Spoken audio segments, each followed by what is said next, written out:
진짜 전략 유진투자증권 여의도 영업부의 강영현 부장과 함께하겠습니다. 어서 오세요. 안녕하세요. 네. 일단 앞서서 5월에는 주식을 팔고 떠나라 이런 격언을 또 소개를 해드렸고 네. 공매도 재개와 관련된 말씀을 드렸는데 네. 일단 5월 시장 어떻게 전망을 하고 계신가요? 우리나라 시장. 우리 시장. 우리 네. 시장. 별 영향 없을 것 같고 뭐 5월 저도 스마트폰에 이런 시즈널러티들이 있어요. 네. 이제 휴가 가야 되니까 주식 팔아라 했는데 5월 맞아요. 1일 날 쉬고 있는데 제 스마트폰에 딱 뜨더라고요. 그래서 어쨌든 시즈널러티가 작년에는 없었는데 그 전년도까지만 해도 5월, 8월, 뭐 12월 이러면서 매물이 계속 쏟아졌던 부분들은 확실히 있었습니다. 근데 어쨌든 그 타이밍에 맞춰서 공매도가 재개되는 부분이 있는데 뭐 이따 추후에 설명은 드리겠지만 공매도 부분에 대해서는 그렇게 크게 걱정을 안 하셔도 될 것 같다는 생각이 네. 듭니다. 더 중요한 건 수급 기반이 바뀌는 부분인데 한국 시장이 그동안에는 주식하면 이거 집안 말아먹는 거 이렇게 생각했었는데 이제 애기들 계좌부터 쳐주고 거기다가 증여하면서 주식을 가르치려고 하는 적극적인 부모들 그 사회 트렌드가 바뀌는 거죠. 이제 그렇게 되면서 주식 말고는 할 게 없다라고 하는 분위기가 강해지고 고객 예탁금이 제가 취업해서 들어올 때 6조 하다가 8조 넘어가니까 이거 굉장히 쇼크하다라는 얘기를 해서 셔킹하다라는 얘기 했었는데 네. 지금은 70조입니다. 10배 가까이 늘어났는데 이 고객 예탁금이 외국인이 집어던지든 기관이 집어던지든 그걸 다 흡수해서 사고 있는 상황이고 물론 뭐 비트코인이라든가 뭐 기타 이제 변동성이 큰 테마주라든가 이런 쪽도 움직이고는 있기는 하지만 대체적으로 장기적으로 주식 투자를 하는 세력들이 늘어나고 있기 때문에 주가가 빠지면 아마 빠르게 매수세가 유입되면서 받칠 가능성이 있다라는 거고 다만 예전처럼 지수를 베팅하는 거 그러니까 인덱스 펀드를 그냥 사놓고 섹터 상관없이 지수 올라가니까 돈 같이 벌 거야 라고 하면서 베팅하는 그런 구간은 아니기 때문에 그러니까 유동성 파티만 믿을 수는 없고 돈들이 빠른 속도로 실적주라든가 이건 돈 될 만하다라고 하는 쪽에 빠른 속도로 진입이 되고 정보라고 하는 것도 10년 전과 달랐습니다. 예전엔 미쓰리 메신저라고 해서 한번 돌려고 하면 이제 메신저가 돌았거든요. 맞아요. 지금은 뭐 SNS라든가 뭐 텔레그램이라든가 이런 쪽으로 굉장히 빠르게 전파 속도가 늘어나고 있기 때문에 그런 걸 살펴본다고 하면 실적 주식들 그렇게 되면 실적 주식이라고 하는 거는 실적 예측치가 있기 때문에 목표 주가를 뭐 10배, 20배 이렇게 보는 게 아니고 여기서 30% 더 간다, 50% 더 간다 하는데 정보 속도가 빨라지니까 매기가 확 달려들면서 차트를 탁 세워놓고 옆으로 기는 흐름. 네. 그렇기 때문에 뒤를 따라가는 매매를 하시는 것보다는 길목을 지키면서 어떤 매매를 해보시면 그러면 뭐 특별히 지수에 대해서는 크게 걱정 안 하시고 실적 종목들로 수익을 충분히 내실 수 있는 그런 구간으로 진입하는 거 아닌가 이렇게 정리를 해드리면 될 것 같습니다. 네, 실적 후전주를 눈여겨봐야 할 텐데 자세한 네. 종목에 대한 이야기는 우리가 잠시 후에 해보도록 하겠고요. 일단 미국 시장에 대한 이야기를 나눠보도록 하죠. 네. 지난주에 FOMC 회의는 무난하게 지나갔고 그리고 월말을 맞아서 여러 가지 경제 지표가 발표가 됐는데 경제 지표가 상당히 좋았습니다. 네. 그래서 이제는 또 가을의 테이퍼링 이런 이야기까지 나오고 있을 정도로 좋고 네. 이번 주도 월초를 맞아서 다양한 경제 지표들 발표가 될 텐데 네. 미국 현황 어떻습니까? 네, 뭐 금요일 날 조금 미국이 많이 흔들렸습니다. 맞아요. 경제지표 좋게 네. 나오니까 이렇게 슈팅 나오다가 댈러스 연준이죠. 뭐 투표권 없는 분입니다. 카틀란이라고 하는 분이 와서 얘기를 했죠. 이거 테이퍼링 빨리 시작해야 될 걸. 인플레 올 연말부터 올 거고 물가 많이 올라갈 거니까 금리 빨리 땡겨야 될 걸이라고 얘기했다는 거죠. 물론 투표권이 없는 분이고 그분이 뭐 어떻게 내부적으로 했는지 모르지만 제 그냥 개인적인 생각으로는 제롬 파월하고 얘기도 안 된 상황에서 거기서 그 사람이 나와서 그냥 얘기했을까라는 생각이 좀 들거든요. 그러니까 시장이 너무 과열되는 것 같으니까 뭐 전화했겠죠. 뭐 좀 대충 가서 이거 얘기 좀 해줘라 인플레에 대해서 하면서 투표권 없는 사람이 얘기를 해주면서 시장을 캄다운 시킨 것 아닌가라는 생각이 들고요. 어쨌든 간에 물가에 대해서 지금 시장이 제일 관심을 두는 건 실적, 뭐 실적 좋은 거 다 알고 뭐 늘어날 거 알고 GDP 좋아지는 거 알고 경기 부양책 나오는 거 다 알고 재료는 다 까졌다. 그런데 가장 뒷발을 잡는 발목을 잡는 거가 어떤 거냐라고 봤을 때 물가 상승이 여기서 지나치게 가파른 속도로 올라가지 말고 천천히 올라가야 되는데 갑자기 튀어버리게 되면 정책적 실패를 야기할 가능성이 있다. 그러니까 자율시장 경제에서 어떤 팬데믹이 터졌을 때 시장이 실패할 가능성에 대해서 대비하기 위해서 GDP의 20% 되는 돈을 한 방에 시장에 주사를 하면서 경제 살려내겠다라고 하면서 올렸다라는 거죠. 그런데 여기서 이게 부작용이 나와서 인플레가 튀어버리게 되면 정책 실패가 되는 거죠. 시장 실패보다 더 무서운 건 정책이 실패했을 때 문제가 되는 거고, 그거에 가장 중요한 바로미터가 인플레이션이 되겠다라고 하는 거, 그 부분에 대해서 시장이 굉장히 우려하고 있다라는 겁니다. 그런데 금리 수준이 그 얘기가 있고 나도 그렇게 크게 오르지 않았다라는 건 네. 그냥 저 양반 그냥 그럴 수 있는 사람이다라고 얘기했고, 그렇게 크게 비중을 두지 않는다라고 하는 거에 대해서 시장은 얘기하고 있다라고 말씀 좀 드리고요. 차트를 하나 갖고 왔습니다. 이제 소비자, 소비, 고용, 그다음 물가 이런 부분이 다 연동이 되는 구간에 왔는데, 컨퍼런스 보드, 그다음 미시간, 소비자 센티멘트라고 하죠. CSI라고 하는 컨슈머 센티멘트 인덱스라고 하는 소비 심리 지표를 발표합니다. 별건 아니고 전화해서 물어봅니다. 경기 어떨 것 같아? 고용시장 어떨 것 같아? 앞으로 6개월 이내에 자동차라든가 가구라든가 뭐 이런 것들 바꿀 의향이 있어? 라고 하면서 물어봅니다. 컨퍼런스 보드하고 그 다음에 미시간대에서 발표하는 거가 둘이 비슷한데 조금 구성하는 면에서 차이가 있습니다. 컨퍼런스 보드는 표본이 조금 많습니다. 한 5천. 그 다음에 그거의 10분의 1 정도 되는 게 미시간 정도 되는 거고요. 물어보는 질문 자체가 조금 다릅니다. 네. 컨퍼런스 보드는 고용이 어떨 것 같아? 6개월 이내에 너 다시 취업해가지고 경기 좀 좋아질 것 같아? 라고 물어보고, 미시간대 쪽에다 물어보는 건 6개월 내에 너 돈 쓸 의향이 있어? 이렇게 물어봅니다. 그러니까 소비 쪽으로 본다고 하면 이제 미시간대 지표를 봐야 되는 겁니다. 그런데 사람들이 이 지표들을 보면 미시간대 지표하고 조금 다른데요. 요거하고 좀 다르죠. 컨퍼런스 보드에서는 얘기하는 건 조금 있으면 경제 활동은 재개될 것 같다. 고용 상황은 좋아질 것 같다라고 본다라고 하는 거죠. 그런데 소비 관련된 부분은 그런데 그렇기는 한데 내가 돈을 여기서 6개월 이내에 뭔가를 크게 쓸 생각은 별로 없다라고 하는 거를 반증하고 있다. 이렇게 좀 보시면 될 것 같습니다. 그러니까 여기서 소비가 급격하게 땡겨주면서 인플레를 자극할 수 있는 부분에 대해서 좀 관심을 두고 지표를 계속 봐야 된다라고 하는 걸 말씀 좀 드리고요. 이제 지수하고 상관없는 구간으로 들어간다라고 하는 거를 제가 네. 계속해서 말씀을 드렸습니다. 실제로 나스닥이라든가 S&P는 신고가를 계속 갱신하고 있는데, 우리가 4차 산업혁명 ETF 관련된 거를 정리해 봤습니다. 그러니까 우리가 자율주행, 배터리, 그 다음에 뭐 신재생 이런 것들 주가들을 나타낼 수 있는 대표적인 업종 ETF를 갖다 놓았더니 고점 대비 20%에서 30% 이상 조정을 보이고 있다라고 하는 건데요.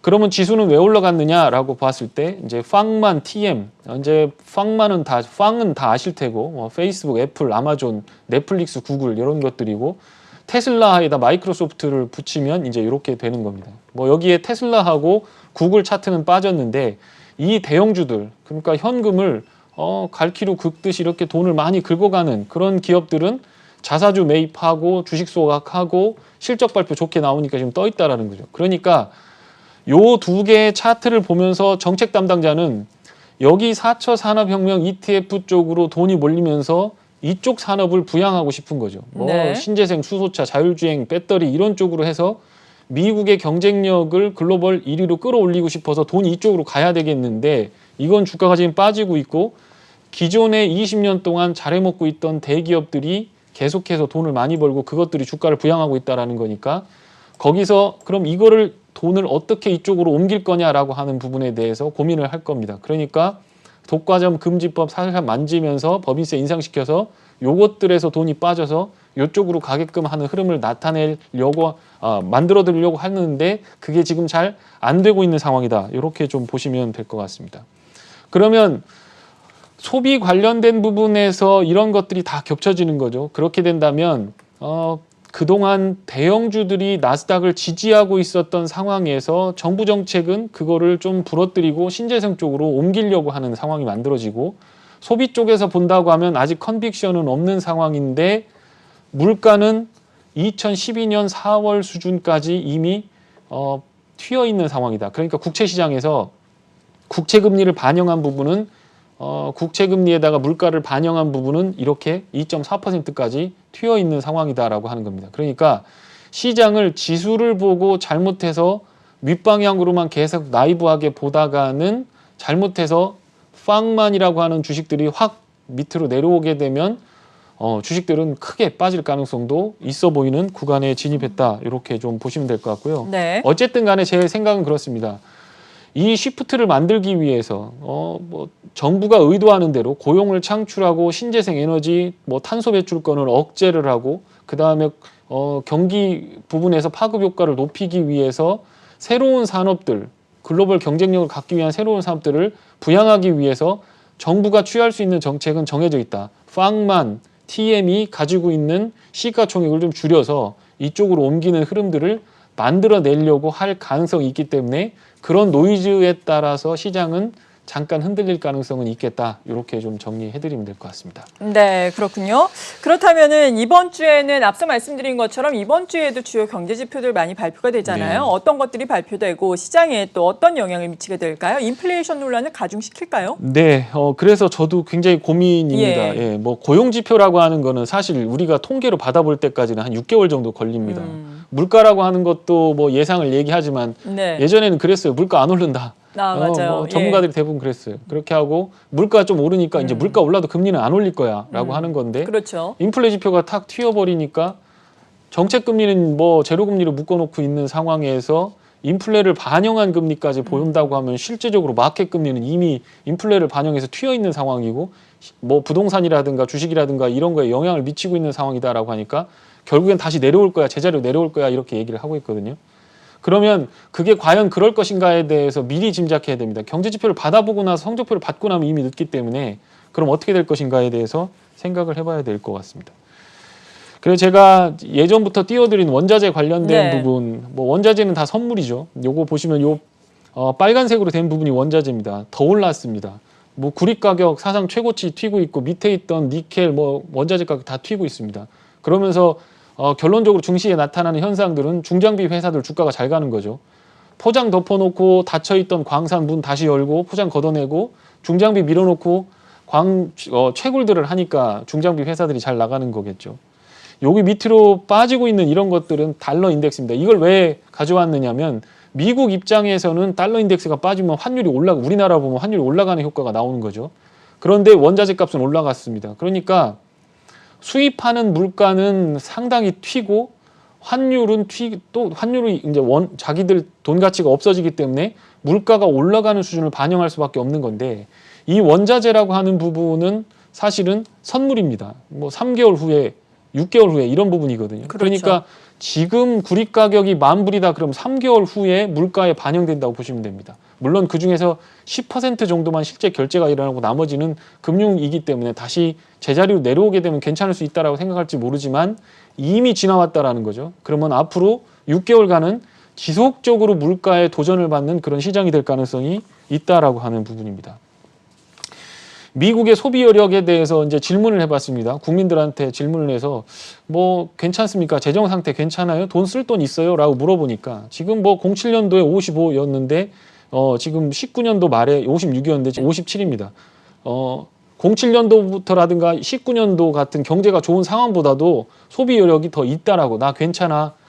어려운 문제가 생긴다고 하더라도 먹고 살 돈은 있어라고 대답한 사람이 이렇게 많아졌다라는 거죠. 그거에 대한 부분은 대체적으로 재정 이전 소득이 돼 있고 이거를 다 어디다 갖다 놓느냐 주식 시장에다 집어넣고 예금으로 갖다 집어넣고 마음이 든든하니까 설문이 왔을 때 그렇게 대답을 한 겁니다. 제조업 공장 가동률 관련된 부분은 83년 이후 최고치로 치솟았습니다. 물건이 잘 팔리고 소비여력이 있으니까 재고 자산에 관련된 부분에서 유통사들이 물건을 땡기기 시작하니까 이렇게 가동률이 높아지고 있다는 부분이고요. 개인 주식 투자 비중 62%, 뭐 팡만팀 아까 같은 거 대형주들을 사놓고 우리나라로 말하는 삼성전자, 하이닉스 사놓고 주가 오르니까 뭐 수익이 났으니까 마음이 든든하겠죠. 그러니까 아까 대답할 때 여력 있어 괜찮아라고 얘기를 한 겁니다. 이런 상황 속에서 정책적인 변화나 물가가 아까 말씀드렸던 물가 부분이 튀게 되면 금리가 상승하는 효과가 나오게 된다라고 하는 거고 그렇게 되면 시장이 어떻게 움직일지 조금 조심스럽게 접근을 하셔야 된다라고 하는 거. 그리고 또 한 가지 좀 우려 섞인 부분은 뭐냐면 미국의 기업의 IPO 수준입니다. 이게 2020년도 수준을 이미 4월 달에 거의 다 도달했습니다. 4월 말에 도달을 해서 IPO라고 하는 거는 주식이 공급되는 부분입니다. 그러니까 주식시장에 주식은 굉장히 많아지는 거죠. 그런데 IPO를 시작한 기업들은 대체적으로 성장성은 보장이 되지만 현금을 쌓아놓거나 앞으로도 잘 될 거라는 거에 대해서는 확실하지 않다라는 겁니다. 그러니까 분산이 되면서 계속 사람들은 이쪽 불안하다, 수급적으로 중소형주 못 간다라고 하면서 대형주 쪽으로 돈을 밀어놓고 있는 상황인데, 대형주가 혹시 정책적 이슈에 의해서 부러지게 된다면 시장은 한번 출렁이면서 밑에 쪽으로 쭉 빠질 가능성에 대해서 생각을 해보셔야 된다라고 하는 거고, 여기서 금리가 올라가거나 마켓 금리가 변동이 생겨서 정책적인 변화, 테이퍼링에 대한 노이즈가 생기게 되면 주식시장은 급격하게 조정을 볼 가능성도 있겠다. 이렇게 정리를 해드리면 될 것 같습니다. 그렇군요. 국내 주식시장 같은 경우에는 4월 한 달간을 놓고 보자면은 양대 시장이 모두 플러스를 기록했는데 4월 마지막 주가 좋지 않았잖아요. 네, 특히나 앞서 말씀드린 것처럼 이 일부 종목에 대한 공매도 재개를 앞두고 코스피 같은 경우에는 1%, 코스닥은 무려 4% 조정을 받았거든요. 네.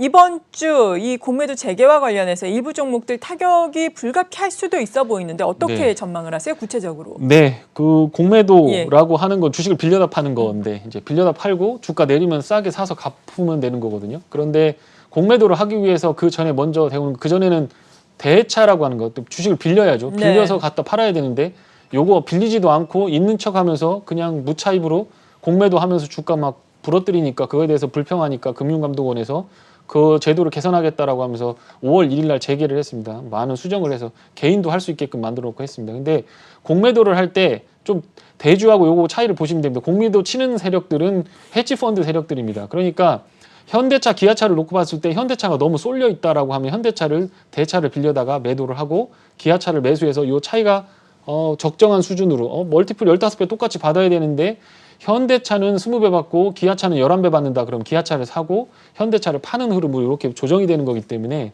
공매도 자체가 일정한 방향으로 시장을 그냥 쓸어내린다라고 하는 거는 좀 문제가 있고요. 네. 어쨌든 간에 대차 잔고가 늘어나는 것들은 조심해야 됩니다. 헤지 펀드들이 일일이 다 주식 있는 사람들한테 전화해서 주식 좀 빌려줘라고 하지 않고 그거를 대행하는 업체가 있습니다. 그거를 이제 프라임 브로커라고 하는데, 그 프라임 브로커가 먼저 봤을 때 이 주식은 너무 멀티플도 비싸고 나중에 헤지 펀드가 와서 이 주식 달라고 할 것 같다라고 하면 미리 빌려놓습니다. 미리 가서 주식을 미리 빌려놓고 가지고 있습니다. 그러면 그게 대차 잔고로 쌓이고 그걸 헤지 펀드가 갖다가 매도하기 시작하면 공매도가 떨어지는 겁니다. 그러니까 대차 잔고가 늘었다라고 하는 건 조금 있으면 그게 공매도로 떨어질 가능성이 높다라고 하는 거죠. 이 사람들 전망이나 뷰가 잘못되지 않는다라고 하면 조만간 떨어질 거랍니다. 뭐 예를 들어서 카카오, 네이버라든가 삼성전자 같은 건 대차 잔고가 급격하게 많이 늘었다라고 하는 거, 그걸 보시면 될 것 같고요. 시장 지표로 보시면 이제 ADR, 제가 예전에도 한번 2월 달에도 한번 와서 말씀을 드린 건데, 상승 종목수와 하락 종목수의 비율을 나타낸 건데, 이게 125 이상 되면 과열권에 진입을 합니다. 지금 그 부분에 붙여 있는 거죠. 그런데 5월 1일에다가 주식 팔고 떠나라고 하는 데다가 공매도 재개된다고 하니까 심리적으로 우측이 되는 상황이 있겠지만, 네. 기업들의 실적이라든가 수출 데이터, 중국 경제 살아나는 거 본다고 하면 한국은 빠지면 살려고 하는 세력들이 굉장히 많아질 거다라는 생각이 들고요. 외국인 기관 그동안 많이 줄여놨기 때문에 어떤 외부적인 요인에 의한 충격파가 발생하지 않으면 일상적인 조정 수준에서 5%, 7% 수준에서 조정을 마무리하고 다시 턴할 가능성이 있겠다라는 거고, 그 부분에서 공매도는 크게 역할을 하지 않을 거다. 이렇게 좀 정리해드리면 될 것 같습니다. 네, 그렇다면 유망 종목 어떤 것들이 있는지 오늘은 좀 간략하게 말씀 들어볼까요? 네, 이번에 이건 산업 성창기업 요거 가지고 왔는데요. 네. 파티클 보드하고 그 좀 우리가 이거 책상이나 이런 것들 만들어 보면 싱크대 같은 것들 만드는 저 패널이라고 보시면 됩니다. 그런데 건축이라든가 리모델링들이 많이 늘어나고 있기 때문에 그런 쪽에서 수요가 많이 늘어나는 반면에 해외에서 지금 배가 들어오질 못하고 있습니다. 네. 부산항에 적체가 되면서. 그렇기 때문에 국내에서 이런 것들을 생산하는 기업들은 실적 추세가 굉장히 우상향이 될 가능성이 있기 때문에 성창 기업 지주하고 이건 산업 정도를 좀 눈여겨보시면 괜찮을 것 같다. 이렇게 정리해드리면 될 것 같습니다. 네, 지금까지 유진투자증권 여의도 영업부의 강영현 부장이었습니다. 고맙습니다. 고맙습니다.